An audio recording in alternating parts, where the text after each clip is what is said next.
এই ময়দানে আমি উট চড়াইছি, ছাগল চড়াইছি, বকরি চড়াইলাম, উট ভেড়া আমার কথা মানত না। আমি বাড়িতে গেলে আব্বা আমাকে থাপ্পড় দিত আর বলতো, হলে 50টা ছাগল বকরির মধ্যে 10টা কম, 40টা আছে, বাকি 10টা গেল কোথায়? ওমর বলেন, আমি জবাব দিতাম 10টা কি হয়েছে জানি না। আব্বা আমাকে থাপ্পড় দিয়া জিজ্ঞাসা করতো, তোর মাথার মধ্যে উটের লেদা আছে না, কিভাবে আসলো, মাথায় আসলো কিভাবে? ওমর রাদিয়াল্লাহু আনহু বলে, আমি জবাব দিতাম, আব্বা প্রচন্ড গরমের মধ্যে আমি উটের পিছনে ছায়ার জন্য বসে থাকি, আর উট আমার মাথার মধ্যে লেদা সেনা যা দিবার সব দেয়। আব্বা তখন থাপ্পড় দেয়ার কয়, লম্বা যত আহমক তত, লম্বা হইছিস, আকল বুদ্ধি হয় নাই। আমি সেই ওমর, আমার দেখের কোনো পরিবর্তন নাই, শুধু আল্লাহ ওয়াদা পূরণ করেছি। এখন আমি উট আর ভেড়ার রাখাল নই, আমি এখন বকরির রাখাল নই, আমি ওমর। এখন আঙ্গুলের ইশারায় অর্ধেক পৃথিবী পরিচালিত হয়। আমি এখন আমিরুল মুমিনিন, খলিফাতুল মুসলিমিন। শুধু মানুষ নয়, সমস্ত মাখলুকগুলো এখন আমি ওমরের আঙ্গুলের ইশারায় পরিচালিত হয়। الحمد لله نحمده ونستعينه ونستغفره ونؤمن به ونتوكل عليه ونعوذ بالله من شرور أنفسنا ومن سيئات أعمالنا من يهده الله فلا مضل له ومن يضلله فلا هادي له ونشهد أن لا إله إلا الله وحده لا شريك له ونشهد أن سيدنا ومولانا محمدا عبده ورسوله الذي أرسل إلى الناس كافة بشيرا ونذيرا وداعيا إلى الله بإذنه وسراجا منيرا أما بعد فقد قال الله تعالى في كلامه المجيد وفرقانه الحميد أعوذ بالله من الشيطان الرجيم بسم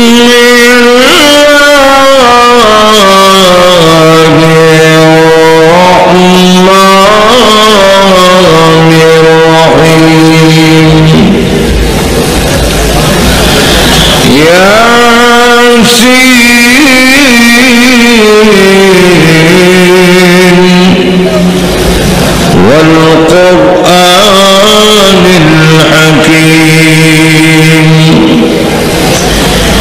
إنه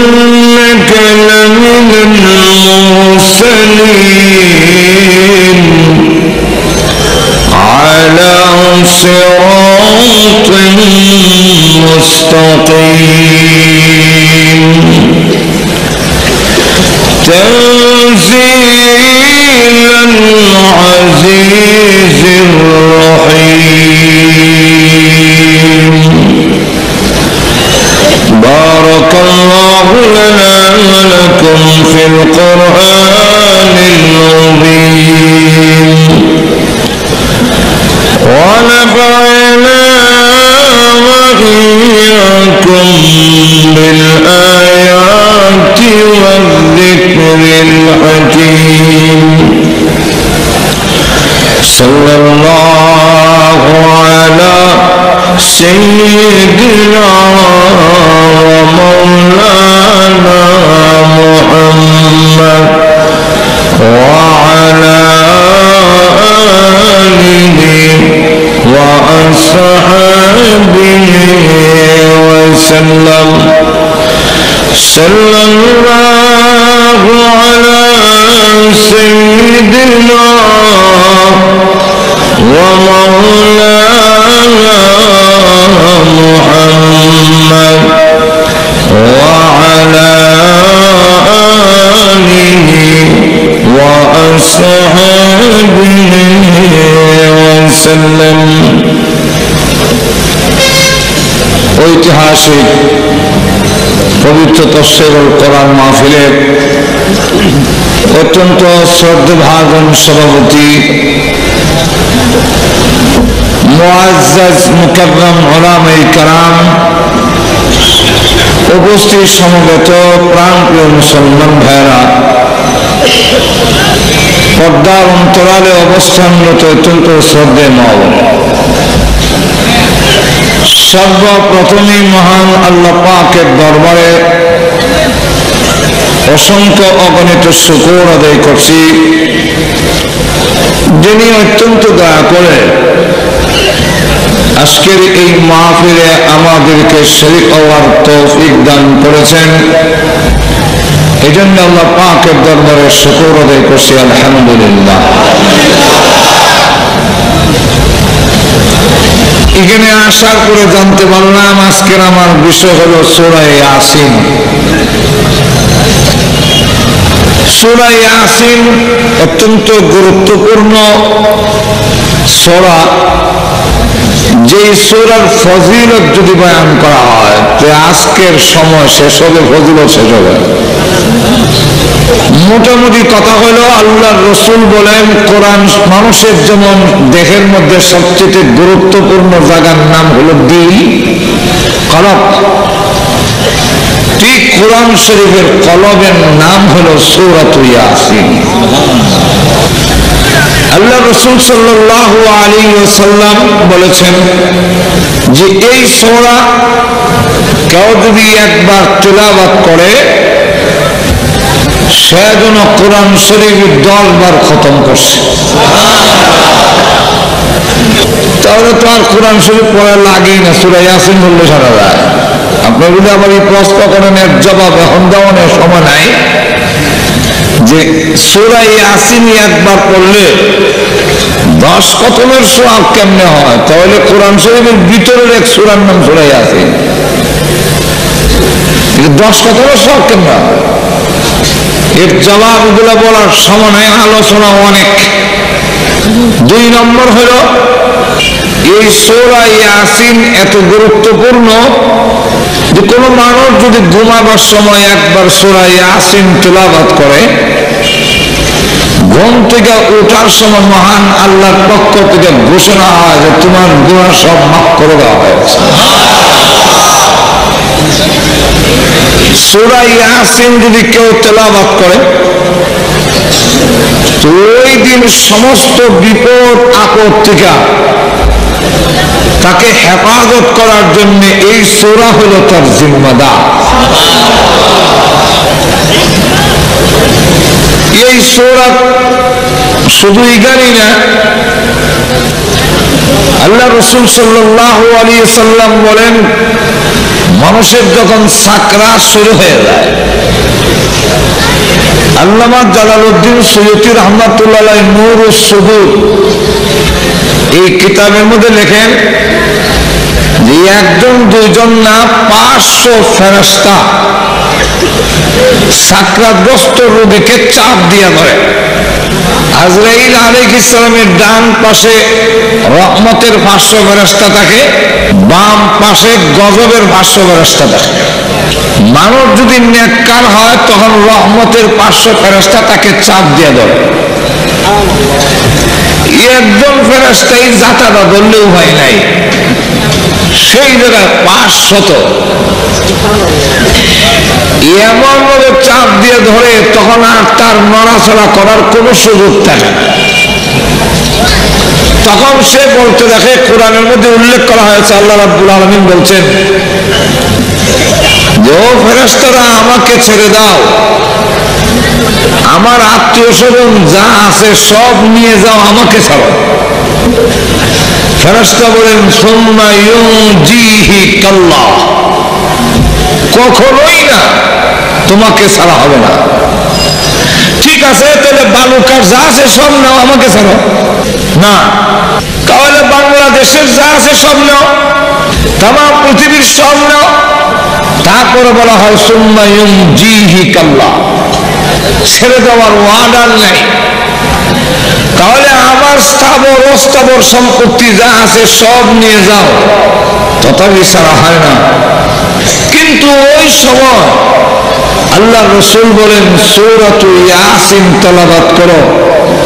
যখন সূরা ইয়াসিন তেলাওয়াত করা হয়, আল্লাহর পক্ষ থেকে ঘোষণা করা হয়, ও ফেরেশতারা আর চাপ দিয়ে ধরো না, এই মুহূর্তে আমার বান্দার সাকরাতের কষ্ট মাফ করে দিলাম। পৃথিবীর কোনো কিছু ওই সময় তখন কাজে আসে না। আপনার সাহেব থানভী রহমাতুল্লাহ আলাইহি উদাহরণ দিয়ে বলছেন যে আপনার 4টা ছেলে আছে, এক ছেলে ইঞ্জিনিয়ার, এক ছেলে আবার ডাক্তার, আর এক ছেলে ব্যাংকের অফিসার, আর 4 নম্বর ছেলেটারে দিচ্ছেন মাদ্রাসায়। ছাত্রা শুরু হওয়ার সময় বড় ছেলে মুন্সিগঞ্জের সাগর কলা নিয়ে এসে ইঞ্জিনিয়ার সব ডাকতে বলে, আব্বু আমি ইঞ্জিনিয়ার। আব্বা তখন ডাকতে বলেন, তুমি ইঞ্জিনিয়ার, তাতে আমার কি হইলো? আমার গলা যে চাপ দিয়ে ধরছে এইটা শুনে দেশ না, বেটা পারে না।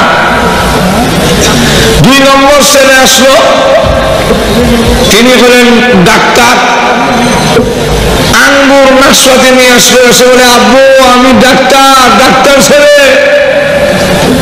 তুমি ডাক্তার হলে কি হয়েছে? আমাকে যে চাপ দিয়ে বসে সেবা ছাড়াই দেবে, অসম্ভব। 3 নম্বর ছেলে ব্যাংকের ম্যানেজার, তিনিও আসলেন। কারো কোনো কিছু কাজ হয় না, কিন্তু মাদ্রাসায় যে পড়ে সেই ছেলেটি দৌড় দিছে, তার গলার মধ্যে আল্লাহর কোরআন শরীফ লটকেছে। জিজ্ঞাসা করে একজন তাকে প্রশ্ন করলো, কোথায় যাও? বাড়িতে যাই। কেন? আমার আব্বার সাক্ষাৎ শুরু হয়েছে। তোর গলা কি লটকেছ? কোরআন। কোরআন কেন? তুই এক ভাই নিল কলা, এক ভাই আঙ্গুর, আর এক ভাই কমলা, তোর বোন নিল পানি, তুই কোরআন কেন? সে জবাব দেয়, হুজুররা আমাকে পড়াইছেন, আল্লাহর রাসূল বলছেন যে সাকরাতের সময় সূরা ইয়াসিন তেলাওয়াত করতে হবে। কোন সূরা?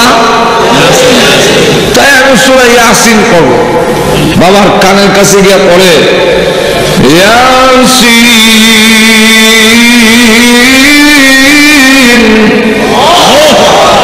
ওয়াল কুরআনিল হাকীম ইন্নাকা লামিনাল মুরসালিন।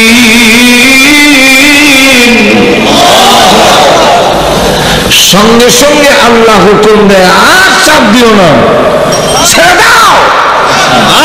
এই মুহূর্তে আমার বান্দার আযাব কষ্ট আমি আল্লাহ মাফ করে দিলাম। তবে চিন্তা করেন, তাম দুনিয়ার সমস্ত ধন সম্পদ, তাম দুনিয়ার সমস্ত লোক লস্কর যা আছে, সকল সম্পদের চাইতে সূরা ইয়াসিনের তেলাওয়াতের মর্যাদা অনেক বেশি। ঠিক কিনা? এইভাবে যদি ফজিলত বলতে যাই আজকের সময় শেষ করা সম্ভব নয়, রাখলাম এখানে। এখন আসুন এই সূরাটা নাজিল করার কারণ কি, যাকে শানে নুজুল বলা হয়। তাফসীরকারকদের ভাষায় যেই ঘটনাকে কেন্দ্র করে অথবা কোনো প্রশ্নের জবাবে অথবা কোন অবস্থার প্রেক্ষিতে যেই সূরা বা যেই আয়াত নাযিল হয়েছে, এটাকে তাফসীরকারকদের ভাষায় সাবাবে নুজুল অথবা শানে নুজুল বলা হয়। এই সূরাটা নাযিল করার কারণ কি এবং এই সূরা কখন নাযিল হলো? এই সূরার পরে লেখা আছে মাক্কিয়াতুন। মাক্কি, মাক্কি কাকে বলে?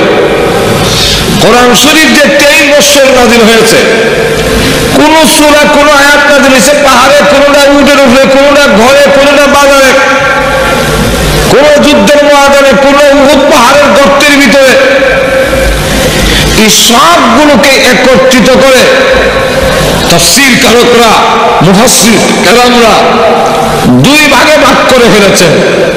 যেখানেই নাযিল হোক, হিজরত করার আগে যদি নাযিল হয়ে থাকে তাকে মাক্কি বলা হয়, হিজরত করার পরে যদি নাযিল হয় তাকে মাদানী বলা হয়। নাযিল এখন ঠিক না? এক জায়গায় গিয়া দেখি এক লোক টান মারছে, মক্কা গেলাম, মদিনা গেলাম, ঢাকা গেলাম, সিলেট গেলাম, কিন্তু রসুলের মতো এমন জায়গা পাইছি না। এমনি এক বৃদ্ধ লোক সিলি মারছে। তার এক যুবক ছেলে জিজ্ঞাসা করে, চাচা আপনি সিল্লি মারলেন কেন? উনি তো বলতেছেন মক্কা গেছে, মদিনা গেছে, ঢাকা গেছে, সিলেট গেছে, হরসপুরের মতো মন্দির হয়েছে না? তো হরসপুরের জায়গাটা কি মক্কা মদিনার থেকে আরো সুন্দর হলো? না না, মক্কা মদিনার থেকে কি ফজিলত হরসপুরের বেশি? বুঝলেন না? তো আপনি সিল্লি মারলেন কেন? তখন মুরব্বী জবাব দেয়, আমি তো এইগুলা খেয়াল করছি না, টানের সুটেই সিল্লি মারছি।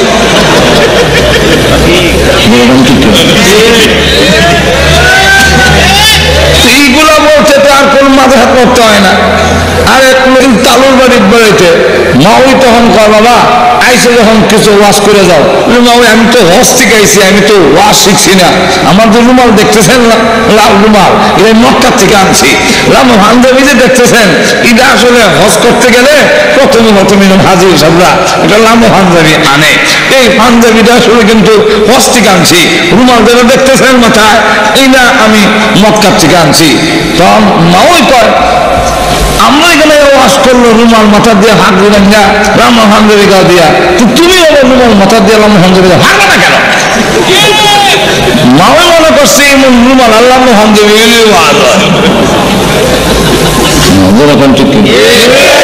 এখন মহল্লার মহিলাদেরকে ডাক দিয়ে ঘর ঘুরে ফেলছে, এখন না করলো তো একটা সমস্যা। তখন কাঁদ দিয়ে শুরু করলো, মা ওই গো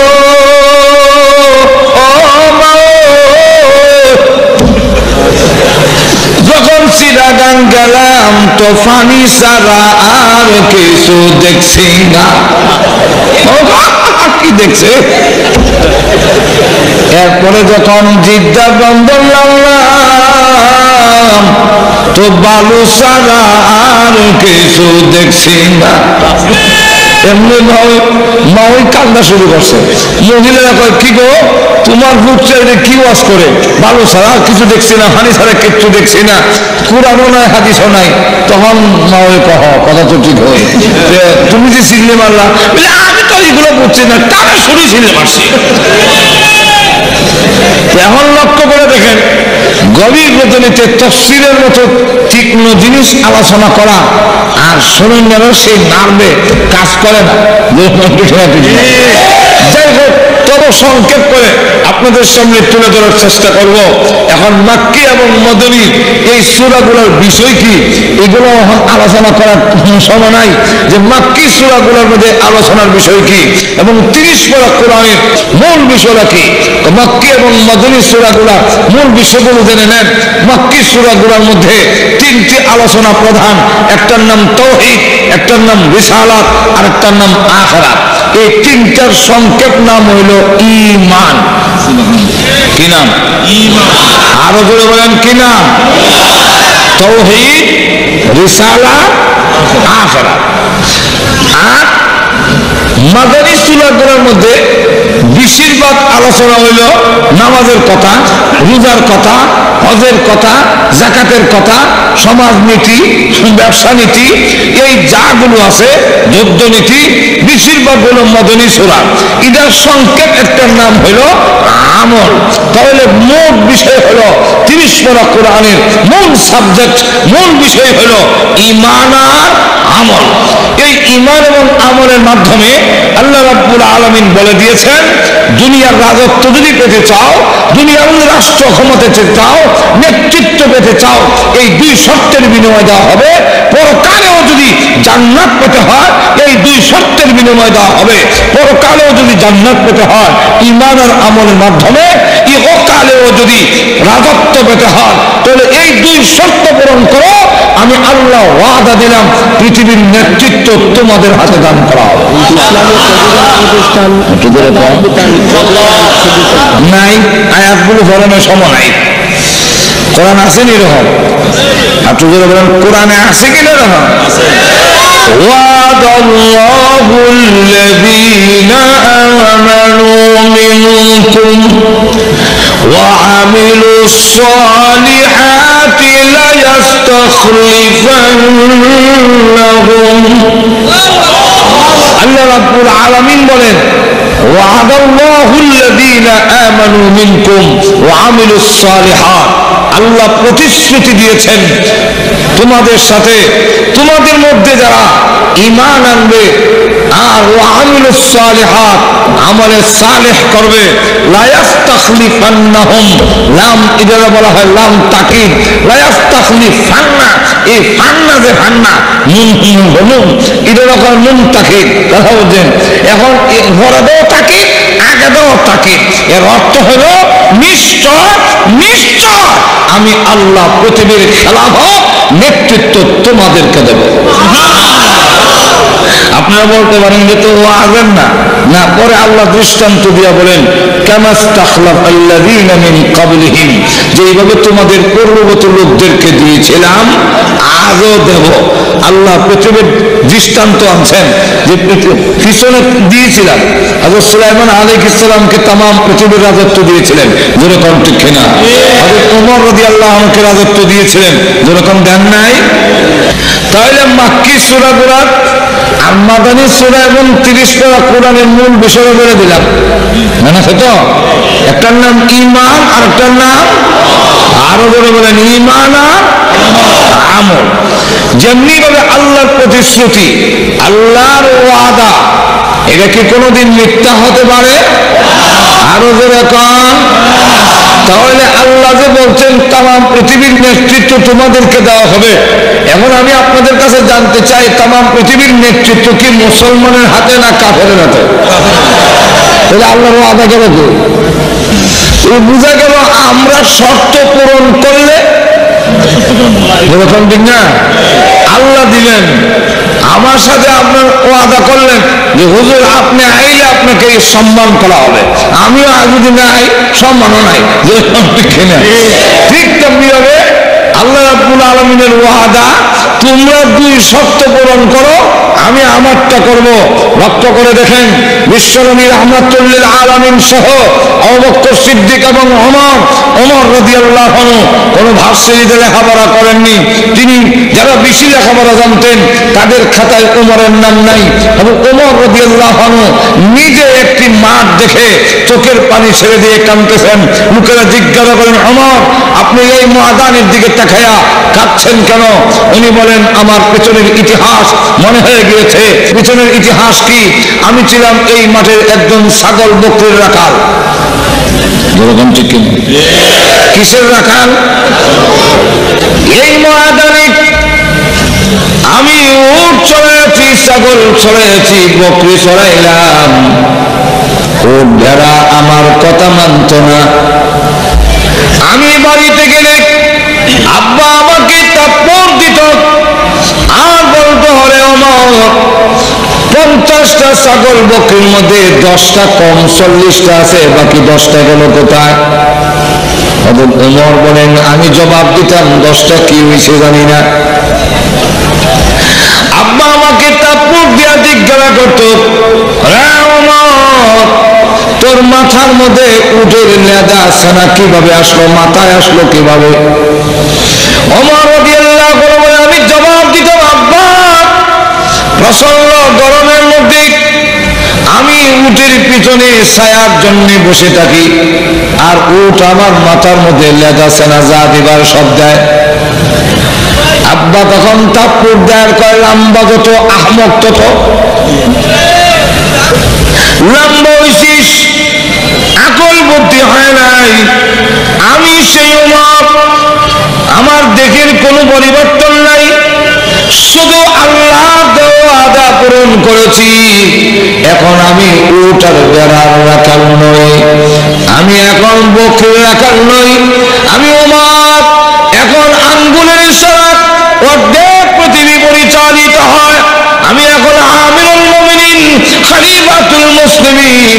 শুধু মানুষ নয়, সমস্ত মাখলুকগুলো এখন আমি ওমরের আঙ্গুলের ইশারায় পরিচালিত হয়। মদিনায় ভূমিকম্প শুরু হয়েছে। উমর নামাজ পড়তেছিলেন, ভূমিকম্প হয়েছে। নামাজের সালাম ফিরাইয়া জমিনে আঘাত দিয়ে বলেন, তোর সাহস কম না? আবার আসতে বলেন সুবহানাল্লাহ, মহিলারা শুনে নেবেন। তোর তো সাহস কম না?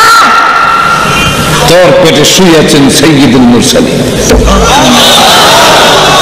তোর পেটে শুয়ে আছেন আবু বকর সিদ্দিক।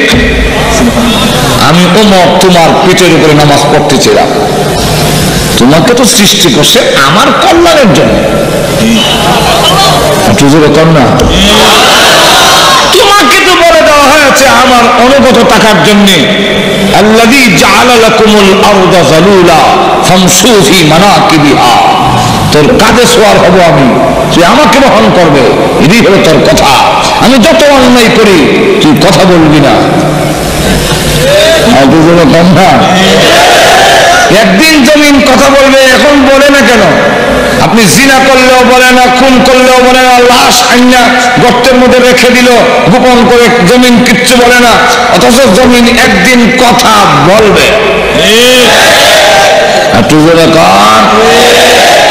ইয়াউমাইযিন তুহাদ্দিসু আখবারাহা বিআন্না রাব্বাকা আওহা লাহা। হাদ্দাসা ইউহাদ্দিসু তুহাদ্দিসান। জমিন একদিন মুহাদ্দিস হবে, বর্ণনা দেবে। আখবারাহা, খবরের বহু বচন আখবার। সব যখন এইভাবে বর্ণনা দিবে, তখন মানুষেরা বলবে, জমিন রে তোর কি হইল? যাক, হ্যাঁ জমিন, তোমাকে আমার খেদমতের জন্য সৃষ্টি করা হয়েছে। তুমি যে নাড়া দিলে, এতটা আমার নামাজের ধ্যানমগ্নতায় অসুবিধার সৃষ্টি হয়েছে। এই যে বন্ধ হয়ে আঘাত করলেন, আজও বন্ধ, কালও বন্ধ, এখন পর্যন্ত মদিনার ভূমিকম্প নাই। নীল নদী পানি দেয় না। আর এখন বর্তমানে গিয়ে বিশ্বাস না করলে পরীক্ষা করে দেখেন, চৈত্র মাসে 1 ইঞ্চি পানি কমে না, আষাঢ় মাসে 1 ইঞ্চি বাড়ে না।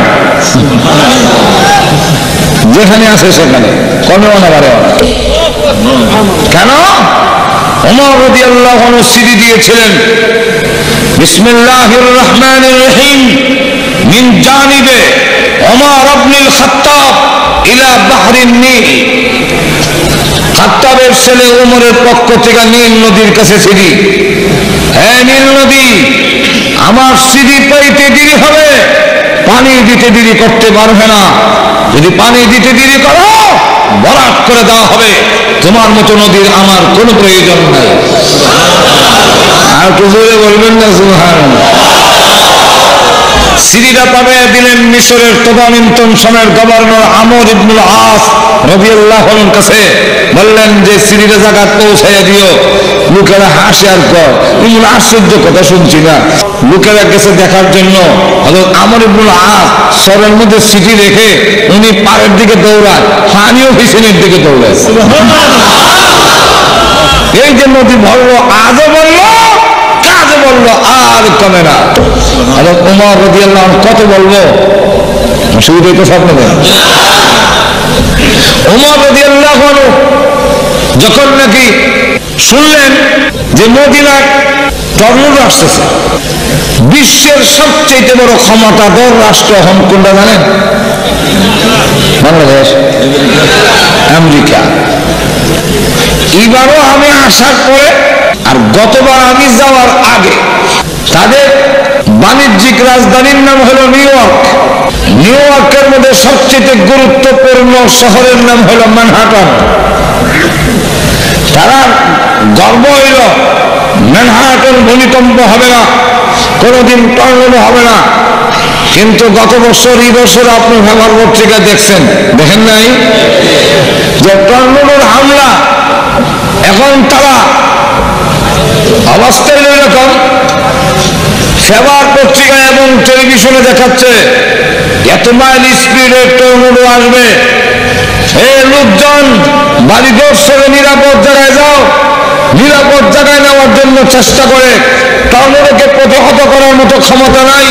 লক্ষ্য করে দেখেন, পৃথিবীর যেই কোনো রাষ্ট্র যদি আমেরিকাতে হামলা করে তাকে প্রতিহত করার মতো ক্ষমতা আমেরিকার আছে, কিন্তু টর্নেডো আসতেছে দেখে এদের আটকাতে পারে না।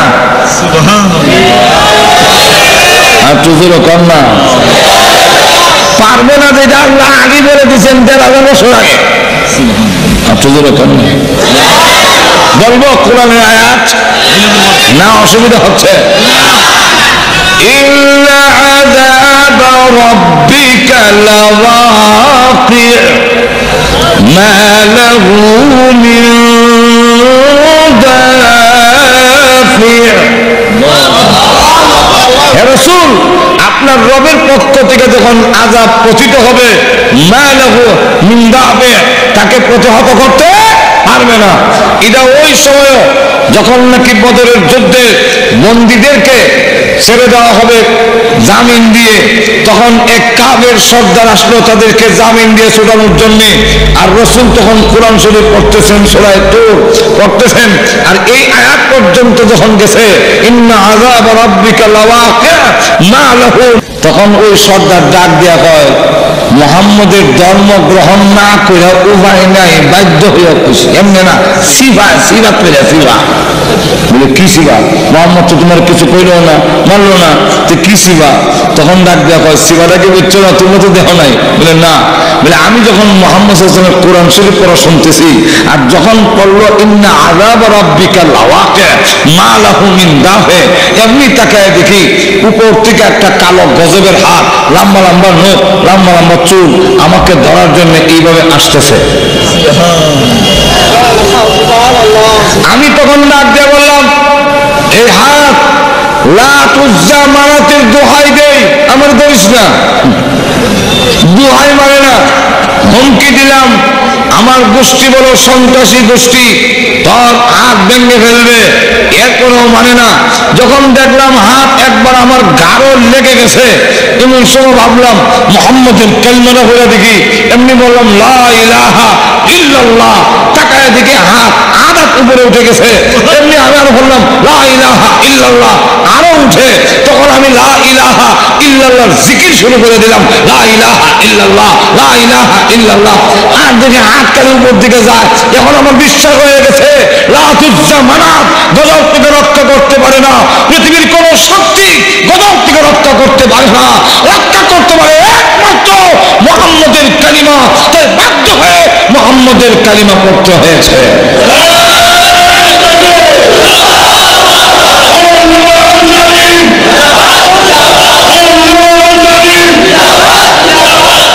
এখন লক্ষ্য করে দেখেন, ওই যে ১,৫০০ বছর আগে যে এই ঘটনা ঘটছিল, আজও আল্লাহর গজব যখন আমেরিকা আসে, তারা ক্ষেপণাস্ত্র টেপণাস্ত্র যা আছে মারলে কাজ হয় না, ফিরে না, যেরকম ঠিক কিনা। কিন্তু আমিরুল মুমিনিন হযরত ওমর রাদিয়াল্লাহু আনহুর শাসনামলে যখন মদিনার দিকে টর্নেডো আসতেছে, ওমর রাদিয়াল্লাহু আনহু এক দৌড় দিলেন, সামনে গিয়ে দাঁড়ালেন এবং টর্নেডোর দিকে ইশারা দিয়া বললেন থামো। আর একটু জোরে কর না, থাম কইতেই টর্নেডো জায়গা থেমে গেছে। হয়তো ওমর রাদিয়াল্লাহু এখন সামনের দিকে যায় আর টর্নেডো পিছের দিকে যায়। যেতে যেতে পিছনে নিয়ে আঙ্গুল দিয়ে দেখায়, ওই পাহাড়ের ভিতর দিয়ে যাবি, কোন বস্তিতে হামলা করিস না।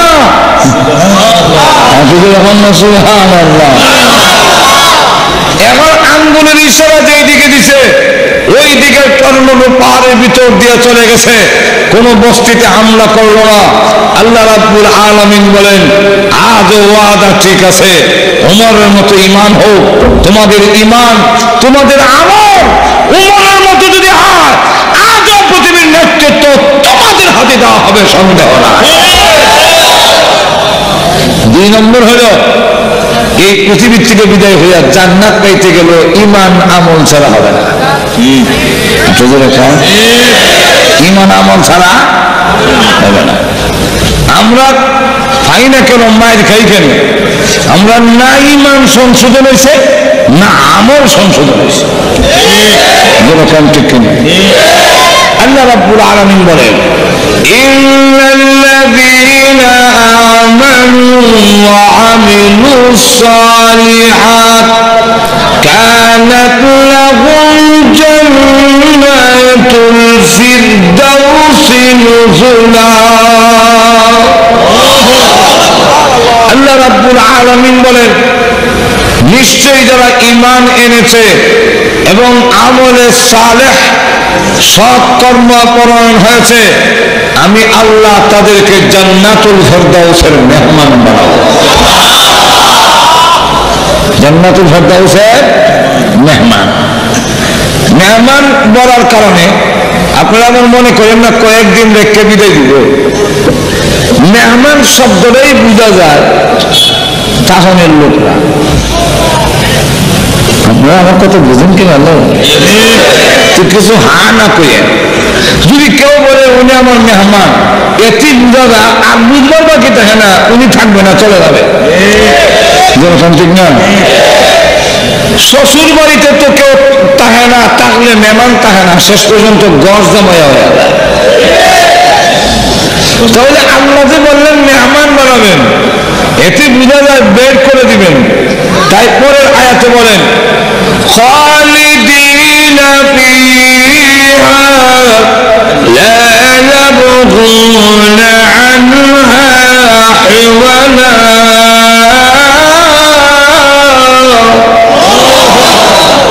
খালিদিনা ফিহা, অনন্তকাল পর্যন্ত জান্নাতে থাকবে, কোনোদিন বের করা হবে না। তাহলে খালিদিনা ফিহা, অনন্তকাল পর্যন্ত জান্নাতে থাকবেন। তাহলে মেহমান বললেন কেন? মেহমান কেন বললেন? মুফাসসিরিন কেরাম অনেক জবাব দিচ্ছেন। এর একটা জবাব হলো আল্লাহ বুঝাইতে চান একদল হলো কামলা শ্রমিক, আর আরেক দল হলো মেহমান। শ্রমিকের কাজ বেশি, খাওয়ানোর আইটেম বাড়ানা। আর তো জোরে বলেন, শ্রমিকের কাজ বেশি না কম, কিন্তু খাওয়ানোর আইটেম বাড়ানা, উন্নত না। এই শুটকি, আলুর ভর্তা, ডাল, যেরকম ঠিক কিনে। আর বিয়াই কামলা শ্রমিক না মেহমান? মেহমান। বিয়াই কারো বাড়িতে গেলে ধান কাটার সময় গেলে আপনারা ধান কাটান তো নাকি? বিয়ায় আইসেন যখন সময় মতো কিছু ধান কেটে দেন, বলেন নাকি? বিয়ায় কাজ ভালো না, কিন্তু খাওয়ানোর আইটেম। আল্লাহ বুঝাইতে চান জান্নাতুল ফেরদাউসের মেহমান বানাবো, এর অর্থ হলো জান্নাতে আর কোনো কাজ নাই, নামাজ নাই, রোজা নাই, আর কোনো মেহনত নাই, কিন্তু প্রতি ওয়াক্তে 70,000 প্রকারের আইটেম তোমাদেরকে দেওয়া হবে। খাওয়ান আইটেম ভালো, কাজ নাই। বুঝলেন? এখন আসুন, সব কথা বলার সময় নাই, তাহলে লক্ষ্য করে দেখেন, জান্নাত পাইতে গেল ঈমান এবং আমল লাগবে, পৃথিবীর নেতৃত্ব হইতে গেল ঈমান আমল লাগবে। তাহলে কোরআনের বিষয় হলো দুইটা, একটার নাম ঈমান আর একটার নাম আমল। শয়তানও বসে নাই, শয়তানের কয় এই দুই জিনিস দিয়ে পৃথিবীর নেতৃত্ব লাভ করে আমারে তোমরা শেষ করবা, আর পরকালে আল্লাহ আমাকে জাহান্নামে দিবে, তোমরা আরামে গাড়ি দেবে জান্নাতের ভিতরে, এই সুযোগ আমি দেব না। যেরকম ঠিক কিনা? তাই শয়তান আমাদের ঈমানকে ধ্বংস করার জন্য শিরকের আস্তানা গেড়েছে, শিরকের ফাঁক পেতেছে, শিরকের মাধ্যমে ঈমান ধ্বংস করার জন্য, আর আমলকে ধ্বংস করার জন্য বেদাত নামক ষড়যন্ত্রের জাল হেঁটে রেখেছে। যেরকম ঠিক কিনা? এবং শিরক এবং বেদাত কারে কয়, এবং শয়তান কি নিজে এসে এগুলা করবে? না না, মিনাল জিন্নাতি ওয়ান নাস, এর দল কিন্তু মানুষের মধ্যে আছে, জিন্নাতের মধ্যে আছে। মানুষের মধ্যে কারা? তো মানুষের মধ্যে রয় নাকি মুখ নিয়ে কান লাগাইছে, গোটায় হদ বার করানো লাগে, মাথার মধ্যে জট লাগাইছে, নামাজ পড়ে না, গেঞ্জা খায়, এরপরে আবার নামাজ দাঁত ধরে না, মাঝে মাঝে চোখ বন্ধ করে কয় হাত মাওলা।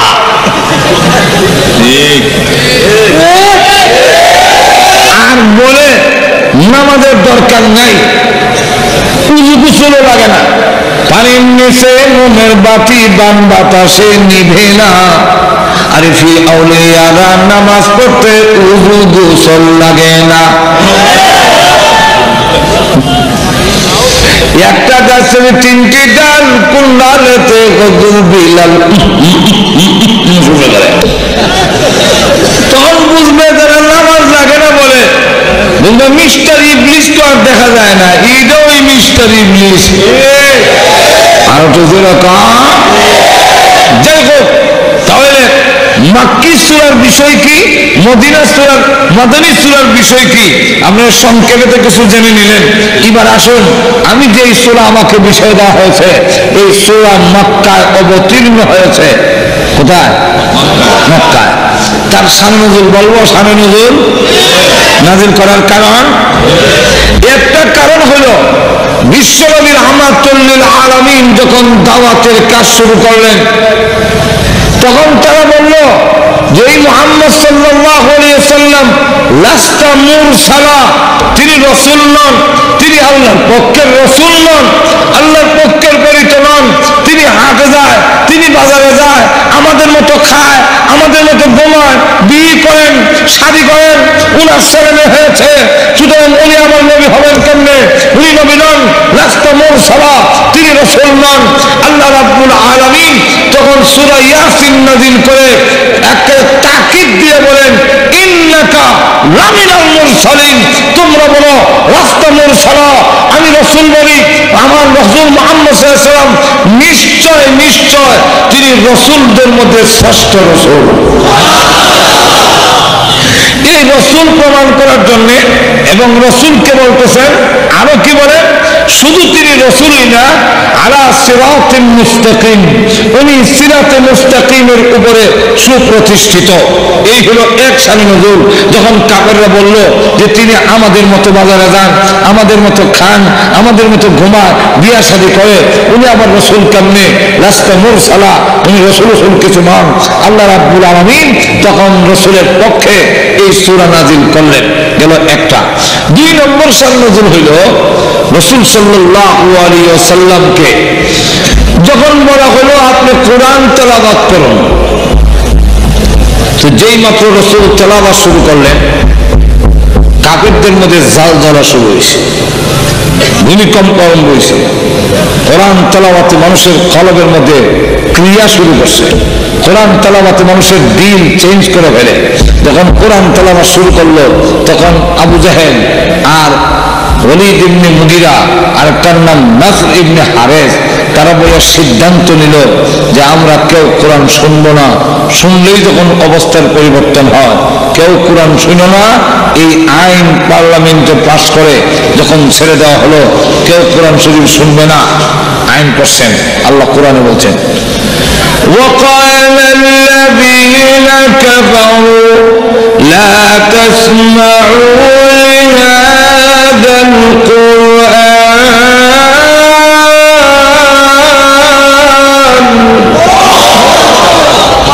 لا تسمعوا لهذا القرآن। কোরআন কেউ শুনো না।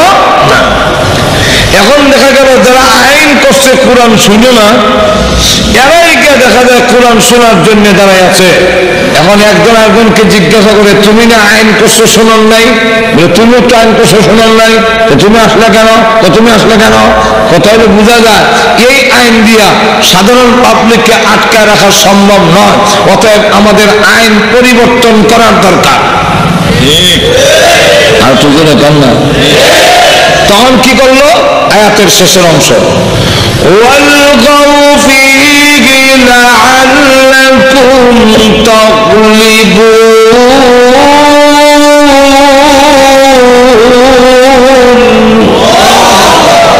আমরা হট্টগোল করবো, আমরা শীষ দিব, আমরা হাত তুলে দিব, যাতে করে কোরআনের আওয়াজ শোনা না যায়।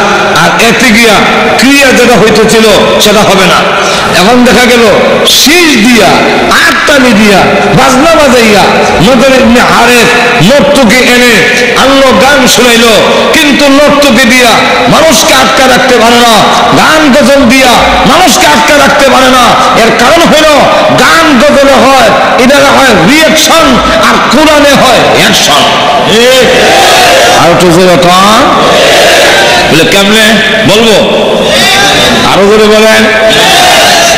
আমি এক মাহফিলে, আমারও দাওয়াত, আরেক বক্তার দাওয়াত, পর্দার আড়ালে মেয়েরা প্রায় এক সাইডে ওয়াজ শুনতেছে। আমি ওয়াজ করে যখন শেষ, আরেক বক্তাকে দেওয়া হইল। আমি গাড়িতে উঠবো, এই মুহূর্তে এই দৃশ্যটা দেখলাম। ওই বক্তা প্রথমে শুরু করে দিয়েছে গজলের টান পাচ্ছে, গজল গান, ইসলামী প্রযোজনা বলবো সাবধানে তাকিও নারী পর্দার আড়ালে, সাবধানে তাকিও নারী পর্দার আড়ালে, হাদিসে হারাম বলছে অন্য দেখিলে। এটা তালটা যদিও কথা বলো, নাচ, গজল, যে কোনো জিনিস আপনি বলতে যদি বলেন শরীয়তে বলছে কয়েকটা শর্তের সাথে জায়েজ, নাহলে গজলও জায়েজ না, নাচও জায়েজ না, কোন জিনিস জায়েজ না, সঙ্গীতও জায়েজ না। শর্ত হইল 1 নম্বর, তোমার সঙ্গীতের মধ্যে, তোমার নাচ গজলের মধ্যে আখিরাতের কথা থাকতে হবে, আল্লাহ এবং নবীর প্রশংসা থাকতে হবে। 2 নম্বর হলো তোমার গান গজলের দম, উচ্চারণ ভঙ্গি, তাল, এটা যেন গানের সাথে না মিলে। যদি গানের সাথে মিলে যায় তাহলে ভালো কথা বললেও এটা জায়েজ হবে না। কিনা ভাই, কুরআন শরীফও যদি কেউ গানের তালে হলে জায়েজ না, হারাম। কোরআন শরীফে কিন্তু একটা গানের তাল আছে। কেউ যদি শুরু করে দেয় আলহামদুলিল্লাহি রাব্বিল আলামিন রে আর-রাহমানির রাহিম মালিকি ইয়াউমিদ্দিন, আপনি যেরকম জায়েজ হবে না হারাম? আরো করে বলেন, এটা আমার কথা না, রাসূল বলছেন গানের তালে কোরআন শরীফ পড়ো না, গানের সুরে পড়া যাবে না, যেরকম ঠিক কিনা? এখন লক্ষ্য করে দেখেন, এই গজল না ভালো কথা, কথা বলা, সাবধানে তাকিও নারী পর্দার আড়ালে, কিন্তু তাল ডান্সে বেদের মেয়ে দুসরাই আমায় কথা দিয়েছেন। আর তো যেরকম ইগলের সে আর তার ইগলের লে, যেরকম ঠিক কিনা? সাবধানে তাকিও নারী পর্দার আড়ালে, এই যে লে, যেরকম ঠিক কিনা? এই কারণে এটা অ্যাকশন না হইয়া রিয়াকশন হয়। কথা তো বলছিল ভালো, সাবধানে তাকিও নারী পর্দার আড়ালে, হাদিসে হারাম বলছে অন্য দেখিলে, আবার হাইরে পড়ে দিছে আর গুতা দিছে বলে এক মহিলা পর্দা টান্না সিরা হয় মুল্লারা দেখ গেল, তাহলে অ্যাকশন হয়েছে না রিয়াকশন হয়েছে? আরো ধরে বলেন। আর আল্লাহর কুরআনে হয় অ্যাকশন, অ্যাকশন। আর তো যেটা কম কি হয়? আরো ধরে বলেন কি হয়? অ্যাকশন। এক আল্লাহর রাস্তা দিয়ে যাচ্ছেন, আর এক ডাকাত গিয়ে পকেটে হাত দিছে, তা হাত দেওয়ার পরে হুজুর বলতেছেন তুমি আমার পকেটে হাত দিলে কেন? সে কয় হুজুর বেয়াদবি মাফ করবেন, আমাদের রিজিক তো আপনাদের পকেটে। ডাকাতের রিজিক হুজুরের পকেটে। হুজুর বললেন কুরআনে কি বলে আর তুমি কি বলছো? কোরআনের আয়াতটা শুনে যাও। কোরআনের একটা আয়াত শোনাই দিলেন, বলবো আয়াতটা? আরো বলেন, ওয়া ফিস সামাই রিজকুকুম ওয়া মা তুআদুন।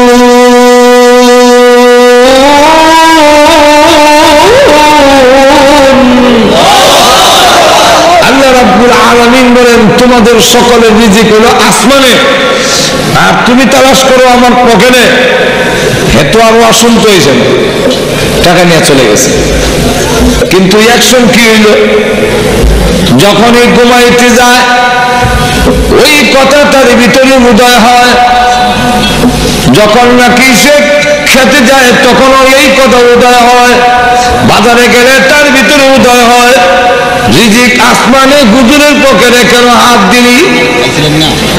এই একটি কোরআনের আয়াতে আল্লাহর বান্দাকে 3 বছরের ভিতরে পরিবর্তন করে আল্লাহর ঘরখানায় কাবা নিয়ে পৌঁছে দিয়েছে। সেখানে গিয়ে দেখে ওই ওলি কাবা ঘর তওয়াফ করে, দৌড় দিয়ে ওনার 2 পা জড়ায় ধরেছে, হে আল্লাহর ওলি বুঝতে পারিনি, আমাকে মাফ করে দিন। আল্লাহর ওলি বলেন তুমি কি অন্যায় করেছো, কি অপরাধ করেছো যে আমি তোমাকে মাফ করে দিব? আমি তো চিনছি না তোমাকে, কে তুমি? লোকটা ডাকে হুজুর এখন চিনতে পারতেছেন না, আমি ওই লোক যেই লোক আপনার পকেটে হাত দিয়েছিলাম, রিজিক তালাশ করেছিলাম।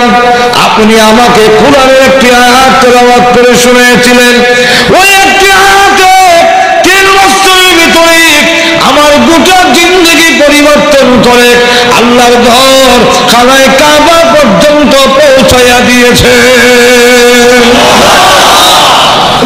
তাহলে বোঝা গেল কোরআনের আয়াতে হয় অ্যাকশন, গানে হয় আর তো যেরকম গানে হয়। আচ্ছা, গান শুনতে শুনতে কেউ দরবেশ হয়েছে বলে আমার জানা নেই, আমার জানা আছে?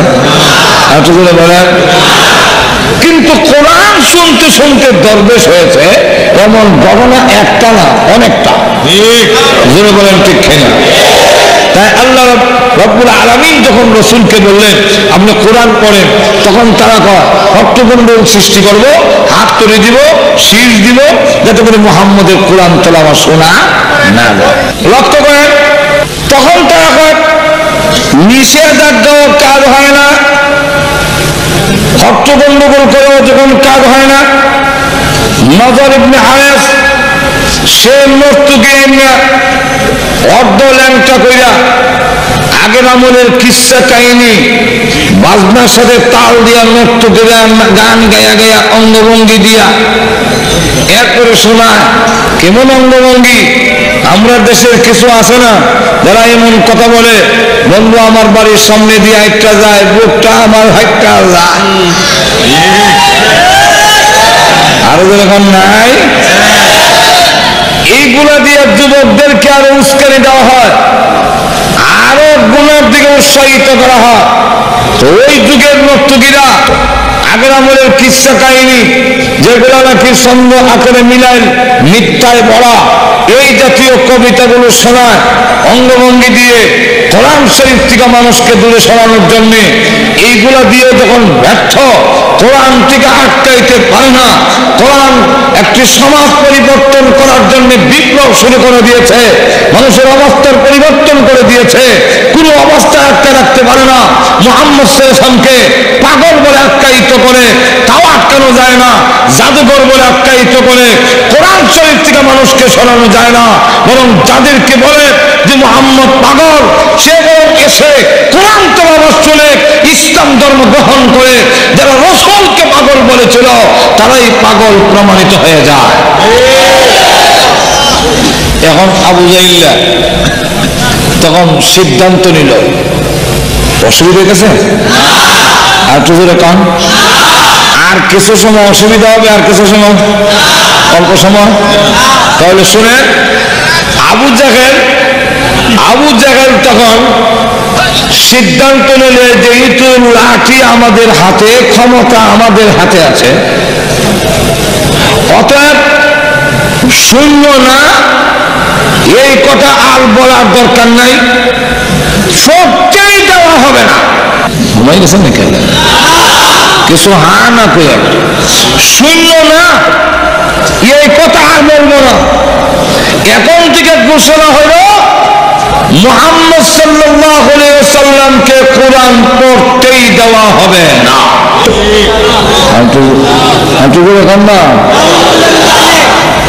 কোরআন শরীফ পড়তেই দেওয়া হবে না। কেন? ক্ষমতা আমাদের হাতে। তাদেরকে জানায় দেওয়া উচিত যেইভাবে আবু জাহেলকে জানায় দিয়েছেন, রাসূল তাকে জানায় দেন, এরা কিন্তু তার মার কেরাসিনের বাতি না যে মুখের ফু দিয়া নিভাইয়া দিবে, কোরআনকে নির্ভাবিত করতে পারবে না। আমি আরো প্রজ্বলিত করব। আজও আমরা সুস্পষ্ট করে বলে দিতে চাই, এদেশের দ্বীনি শিক্ষা, কোরআনের শিক্ষা, কোরআনের আলো পৃথিবীর কোন শক্তি নির্ভাবিত করতে পারবে না। লক্ষ্য করে দেখেন, আল্লাহ বলেন হে রাসূল আপনি কোরআন পড়ুন। আবু জাহেল পড়তে দিবে না, পড়লেই পিটাবে। রাসূল বললেন আল্লাহ আপনি বলতেছেন পড়ার জন্য, ওরা বলে পড়তে দিবে না। আল্লাহ বলেন আমি আল্লাহ তাদের চ্যালেঞ্জ গ্রহণ করলাম। ইউরিদুনা লিয়ুতফিউ নূরাল্লাহি বিআফওয়াহিহিম ওয়াল্লাহু মুতিম্মু নূরিহি। করতে পারবে না। কেন পারবে না? এটার একটা উদাহরণ দিলে আপনারা বুঝতে সুবিধা হবে।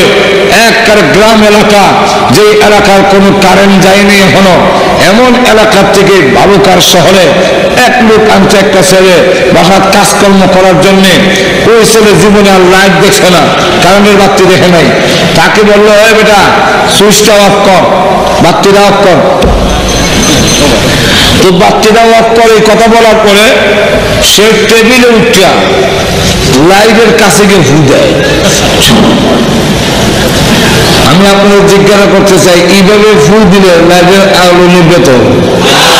আরো যেরকম ফুর আওয়াজ শুনে মালিক কয় কে এই কি গেল তো লাইট নিবেন লেগে ফু দেই, তখন মালিক কয় দেখি তোর মার কেরোসিনের বাতি পেয়েছ, এখানে ফু দিলে লিখব, ও সুইচটা টিপবে, লাইট জ্বলে এখানে, সুইচ হইল 50 হাত দূরে, যেরকম ঠিক কিনা দৌড়ের মধ্যে।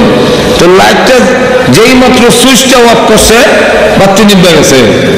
তখন সে কয় আশ্চর্য কারবা, সারা জীবন যেখানে আগুন সেখানে ফু দিলাম, আর বালুকা শহরে এসে দেখি লাইট জ্বলে এখানে আর সুইচ দিয়ে আরেকটা, যেরকম ঠিক না? ঠিক তেমনি হবে কুরআনের লাইট জ্বলে বালুকায় তফসির মাহফিলে, সুইচটা বালুকায় নয়, সুইচটা হইল লৌহ মাহফুজের মধ্যে স্থাপন করা। সুতরাং সেই সুইচ কিয়ামত পর্যন্ত কেউ পাবেও না, আর কোরআনের লাইট নিভাইতেও পারবে না। কিন্তু আল্লাহ বলেন পড়েন, আবু জাহেল পড়তে দেব না। আল্লাহ বলেন চ্যালেঞ্জ গ্রহণ করলাম, আমার কোরআনের পড়া তেলাওয়াত বন্ধ করে কেমন আমি দেখতাম। এক পুরানা ভাগ পানির জায়গা 1.5 টাকার বেড়া, সে আমার কোরআন শরীফ পড়তে দিবে না, তাহলে আমি একটু দেখতে চাই। তো আল্লাহ আমাকে যে মারবে, আল্লাহ বলে আপনার ভয়ের কারণ নাই, আমি আল্লাহ আপনাকে হেফাজত করব। রসুল বলেন তাহলে আমার পড়তে আর কোনো আপত্তি? রসুলকে শুরু করেছেন কোরআন পড়া। والشمس وضحاها والقمر إذا تلاها। আবু জাহেল 2 হাতে ফাতর লয়ে কয় তালাহা, তালাহা কম হইতাছে।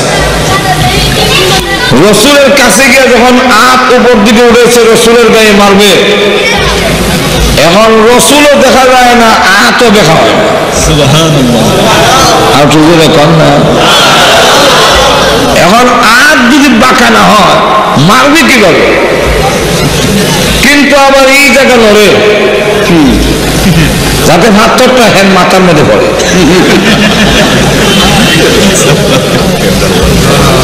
রসুল দেখা যায় না, একজন দেখা না গেলে মারবেন কি করে? আচ্ছা যাই হোক, যেই দিক থেকে আওয়াজ আসতেছে এই দিক থেকে না হয় মারলাম, কিন্তু আট বাঁকা না হইলে মারবেন কিভাবে? এখন দেখে যে পাথর তার মাথার উপরে পড়ার সম্ভাবনা, তখন ডাক দেওয়া, ও মুহাম্মদ, আওয়াজে বোঝা যায় আপনি এখানে আছেন, তো আমি আত্মীয়তার দোহাই দিয়া কারো ভাতিজা কারো ভাই এই সূত্রে আমি ক্ষমা চাই, আমাকে মাফ করে দাও। রসুল তখন ডাক দিয়ে বলেন আমি ক্ষমা করে দিলাম, মাফ করে দিলাম, আমি চাই না রাহমাতুল লিল আলামিন নামের মধ্যে কোনো কলঙ্ক লাগুক, তাও মাফ করে দিলাম। আবার দেখা হয়েছে পাথর ফেলে দিয়া লোকজনের কাছে গিয়ে দূরে দূরে শ্বাস ফেলায়, লোকেরা বলে কি লিখেছে, আপনারা বলছিলেন মোহাম্মদকে পড়তে দিবেন না, পাথর দিয়ে একবারে মাথা ভেঙে দিবেন, এখন তো আপনার যে অবস্থা দেখা যায়, প্রাণ যে জান যে কোন দিক দিয়ে বাড়িব রাস্তা পাইতেছে না, কি তো বিষয়, মারলেন না? এমনি কয় বেটা আমার হাতও দেখা হয় না, মোহাম্মদও দেখা যায় না, কই মারতাম, তোর বাপের তালক মারতাম না, এটা মোহাম্মদ দেখা যায় না, মারলো কোথায়? আল্লাহ তখন রসুল তো মাফ করে দিলেন, আল্লাহ বলেন আমি মাফ করলাম না, সূরা ইয়াসিন নাযিল করলাম। এটা হলো সূরা ইয়াসিনের শানে নজুল। আল্লাহ বলেন, বলবো আরো জোরে কন, ইয়াসিন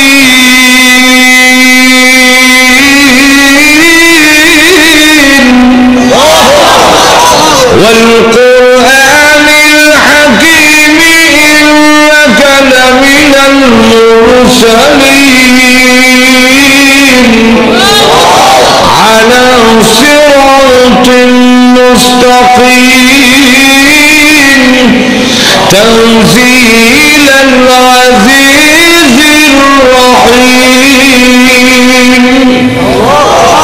আল্লাহ রাব্বুল আলামিন বলেন ইয়াসিন, ইয়া ইয়াসিন দিয়ে কি বুঝাইলেন? মুফাসসিরিনে কেরাম বলেন ইয়াসিন আল্লাহর নামও হতে পারে, রাসূলের নামও হতে পারে। তাফসীর কারকদের মধ্যে দুই মত, কেউ বলেন ইয়াসিন আল্লাহর নাম, কেউ বলেন ইয়াসিন রাসূলের নাম, কেউ বলেন ইয়াসিন দিয়া আর আসল অর্থ হইল ওয়াল্লাহু আ'লামু বিমুরাদিহি, তার আসল অর্থ আল্লাহ ছাড়া কেউ জানে না। কিন্তু অনেকে কয় হইতে পারে, এটা হইতে পারে, সেটা হইতে পারে। কেউ বলেন ইয়া দিয়া হে, আর সিন দিয়া হইল সৈয়দ, এর অর্থ হলো হে সৈয়দ, হে সৈয়দ দিয়া হে মুহাম্মদ সাল্লাল্লাহু আলাইহি ওয়াসাল্লাম।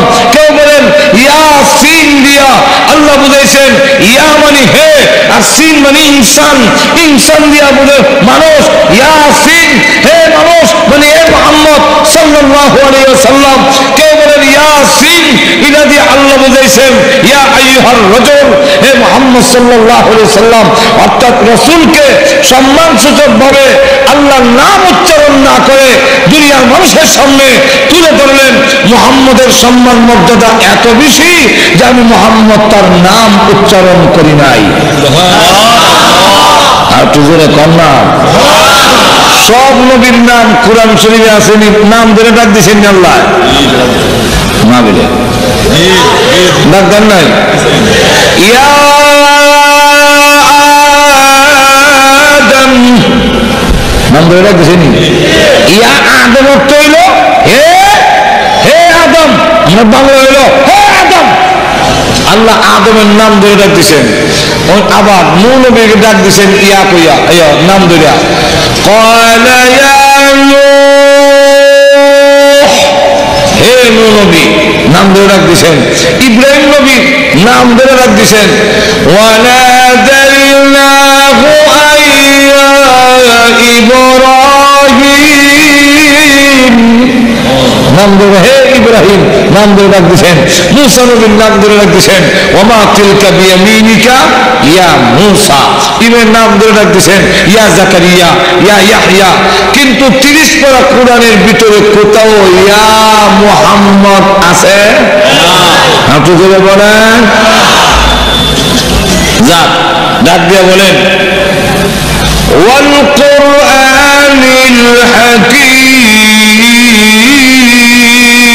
নিবেদন করছেন ইসলামী প্রযোজনা কোরআনের কসম, কোরআনের শপথ করে বলছি।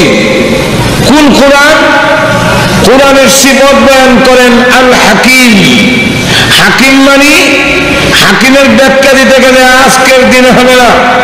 হাকিমের একটা ব্যাখ্যা হলো ওয়াল কুরআনিল হাকিম, ওয়া ওয়াল কুরআনিল মজবুত। আল্লাহ রাব্বুল আলামিন বলেন মজবুত কিতাবের কসম খেয়ে বলি। মজবুত কিভাবে? যে দুনিয়া উলট পালট হতে পারে, দুনিয়ার বিভিন্ন জিনিস রদ বদল হতে পারে, বিভিন্ন বই পুস্তকের রদ বদল হতে পারে, কিন্তু আমি আল্লাহর কালাম কিয়ামত পর্যন্ত একটা নক্তা জের জবর রদ বদল হবে না। আর কি লেখা? 2 নম্বর ব্যাখ্যা হলো কোরআনুল হাকিমের নির্ভুল, নির্ভুল যেরকম কি ভুল, আজ পর্যন্ত কোরআনের একটা ভুল ধরতে পারে নাই। বরং যারা ভুল ধরতে এসেছেন তারা নিজেরাই কোরআনের কাছে আরো উল্টা ধরা খাইছেন। আরো যেরকম ঠিক না, কোরআনের কাছে ধরা খেয়েছেন। এই গণনা বলার টাইম নেই। গেল ওয়াল কুরআনিল হাকিম, গেল 2 নম্বর ব্যাখ্যা। 3 নম্বর ব্যাখ্যাটা হলো ওয়াল কুরআনিল হাকিম, ওই কোরআনের কসম খেয়ে বলি যে কোরআন হলো বিজ্ঞান নয়, অর্থাৎ জ্ঞানে ভরা জাগতিক জ্ঞান, মানুষের জ্ঞান যেখানে শেষ, কোরআনের জ্ঞান সেখান থেকে আরো যখন সেখান থেকে শুরু। কিভাবে শুরু হইল এটাও বুঝাইবার এখন সময় নাই। গেল 1 আয়াত। 2 নম্বর হইল ওয়া ইন্নাকা লামিনাল মুরসালিন। রাসূল, আমি বলতেছি যত নবী রাসূল আল্লাহ দুনিয়াতে পাঠিয়েছেন এর মধ্যে সবচেয়ে শ্রেষ্ঠ রাসূল হলেন আমাদের নবী, বিশ্ব নবী। কিভাবে শ্রেষ্ঠ হইলেন এটাও বলার টাইম নাই, রাখলাম। এরপরে হইল আলা সিরাতুল মুস্তাকিম, সিরাতুল মুস্তাকিম, বেহেশতে যাওয়ার পথে সমস্ত পয়গম্বররা সিরাতে মুস্তাকিমের উপরে। আপনিও সিরাতে মুস্তাকিম। সিরাতে মুস্তাকিমের ব্যাখ্যা দুইটা। একটা ব্যাখ্যা হলো ইসলাম, সমস্ত নবীরা ইসলামের অনুসারী ছিল, ইসলামের উপরে ছিল। আপনি নবীও ইসলামের উপর আছেন। সিরাতে মুস্তাকিমের 2 নম্বর ব্যাখ্যা হলো আহলে সুন্নাত ওয়াল জামাত। আহলে সুন্নাত ওয়াল জামাত যেই পথে আছেন সেই পথটি হলো সঠিক পথ। আহলে সুন্নাত ওয়াল জামাত কারে কয় এটাও বোঝাবার টাইম নাই, রাখলাম। এরপরে বলেন তানজিল আল আজিজির রহিম। হে রাসূল, কোরআন শরীফ এমন সত্তার কাছ থেকে নাযিল হয়েছে, আবু জাইলকে জানায় দেন যে তিনি হলেন আজিজ, যিনি পরাক্রমশালী। আবু জাইলের কাছ থেকে কোরআনের বিরোধিতার বদলা গ্রহণ করার ক্ষমতা আল্লাহ আছে না নাই? আল্লাহ দেখাইও দিয়েছেন। আবার যদি কোনোদিন সুযোগ পাওয়া যায় ইনশাআল্লাহ বিস্তারিত আলোচনা আপনাদের সামনে করা হবে। আল্লাহ রাব্বুল আলামিন আমাদের সকলকে তৌফিক দান করুন। আমিন। ওয়া আখিরু দাওয়ানা আলহামদুলিল্লাহি রাব্বিল আলামিন। দুরূদ শরীফ পড়ি। আল্লাহুম্মা সাল্লি আলা সাইয়্যিদিনা মাওলানা মুহাম্মদ ওয়া আলা আলিহি ওয়া সাহবিহি ওয়া বারিক ওয়া সাল্লিম। আস্তাগফিরুল্লাহ ইন্নাল্লাহা গফুরুর রহিম। اللهم آمين. ربنا ظلمنا أنفسنا وإن لم تغفر لنا وترحمنا لنكونن من الخاسرين. ربنا اغفر لنا ولوالدينا رب ارحمهما كما ربياني صغيرا. رب ارحمهما كما ربياني صغيرا.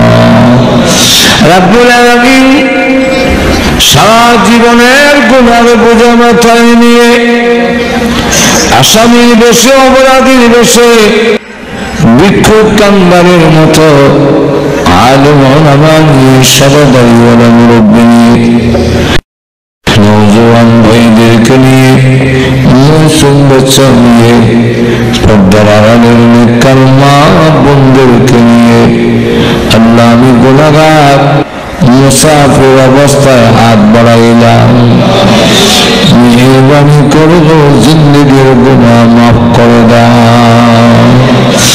আল্লাহ জানি না আজকের এই মুনাজাত কার জন্য জীবনের শেষ মুনাজাত। কত মানুষ গুনাহ আলোচনা, কত মানুষ ঘর থেকে বের হয় আর ঘরে ফিরে আসে না। আল্লাহ জানি না গো কার জন্য কাফনের কাপড় দোকানে জমা হয়ে গেছে। মৃত্যু আসার আগে আগে মেহেরবানি করে আমাদেরকে তুমি মাফ করে দাও। রব্বুল আলামিন তুমি যদি আমাদের মাফ না করো আমাদের যাইবার আর কোন জায়গা নাই। আল্লাহ মেহেরবানি করে আমাদেরকে তুমি মাফ করে দাও। ও আল্লাহ দুনিয়াতে দেখেছি ছোট সময় দুষ্টামি করে আব্বার কাছে বিচার গেলে আব্বার ভয়ে আমি সারাদিন বাড়িতে যেতাম না। সন্ধ্যা হয়ে গেলে ঘরের পিছনের দরজায় গিয়ে মা মা বলে ডাক দিলে আমি দেখতাম মা দরজা খুলে 2টা হাত বাড়াইয়া দিত আর ডেকে বলতো আরে বাবা সকলে ভুলে গেল আমি তোর গর্ভধারণী মা বলে যাইতে পারি না। সন্তানকে বুকে জড়াইয়া জীবনের সব অপরাধ মাফ করে দেয় রব্বুল আলামিন। হে আল্লাহ, হে আহকামুল হাকিমিন, আল্লাহ তুমি তো মার চাইতে কোটি কোটি গুণ বেশি দয়ালু। গুনার বোঝা লইয়া তোমার রহমতের দরজায় আজি হইলাম, মেহেরবানি করে আমাদের জিন্দেগির গুনাহ মাফ করে দাও। তুমি বিনে কেহ নাই দিলে তারাইয়া, কোথায় যাব ফিরে আসব গড়িয়া গড়িয়া। আল্লাহ তুমি ছাড়া আমাদের যাইবার আর কোনো জায়গা না।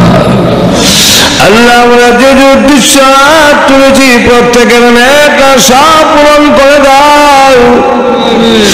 আমাদের মধ্যে যারা অসুস্থ আছেন সুস্থ করে দাও। আল্লাহ আমাদের সন্তানগুলোকে পাক্কা নামাজি বানায়া দাও। আল্লাহ তাদেরকে হক্কানি আলেম হাফেজ বানায়া দাও। আমাদের স্বামী স্ত্রীর মধ্যে মিল মহব্বত বাড়ায়া দাও। এই এলাকার নারী পুরুষ সকলকে পাক্কা নামাজি বানায়া দাও।